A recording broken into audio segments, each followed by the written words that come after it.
Assalamualaikum dan hello semua. Selamat datang dan welcome back to our channel. Untuk topik kali ini, saya akan kongsikan bagaimana cara untuk membuat dan menampilkan cursor di Android ataupun di handphone. So, jom kita start. Tapi sebagai tanda sokongan, sila subscribe dulu channel ni. Okay? Thank you.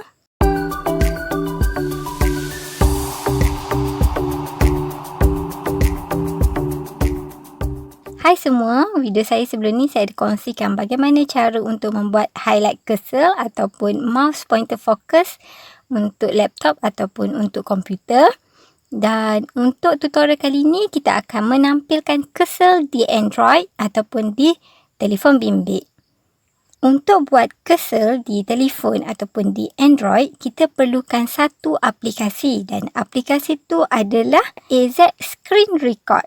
Okey? Dan untuk dapatkan aplikasi AZ Screen Record ni, kita boleh download dekat Play Store. Okey, mula-mula kita download dulu aplikasi AZ Screen Record dekat Play Store. Dan bila kita dah siap download dan dah siap install AZ Screen Record, kita perlu download gambar cursor dalam format PNG. Dan anda boleh dapatkan gambar cursor tu dekat website pngkey.com. Okey, dekat sini ada banyak pilihan dan anda boleh pilih mana yang anda berminat dan anda download. Okey, bila kita dah siap download, kita buka balik AZ Recorder dan klik dekat bahagian setting. Okey, dan dekat sini kita scroll sampai bawah. Okey, dia ada bahagian teks dan logo. Okey, kita klik bahagian teks dan logo. Dekat sini kita perlu aktifkan tampilan logo. Okey. Kenapa kita perlu aktifkan tampilan logo?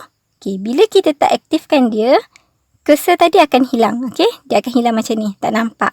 Okey, kita perlu aktifkan. Okey, lepas tu kita klik pada gambar dan kita carilah gambar cursor yang kita dah download tadi. Okey. Saya akan gunakan yang ni. Lepas tu kita klik pada gambar dan dah siap. Okey. Bila kita dah siap masukkan gambar tadi, kita perlu adjust size cursor. Okey. Kalau kita nak besar, kita boleh tarik ke atas. Kalau kita nak kecil, kita boleh tarik ke bawah. Okey. So, dah pun siap. Dan kita boleh guna seperti biasa. Okey. Kalau kita nak tunjuk dia dekat sesuatu tempat, kita perlu tariklah cursor ni dan letak dekat tempat yang kita nak tunjuk. Macam mana cara dia? Saya rasa sangat-sangat mudah kan? So, jadi itu sahaja perkongsian saya kali ini. Thank you for watching. Jangan lupa subscribe dan tekan butang loceng. So, Assalamualaikum dan bye semua.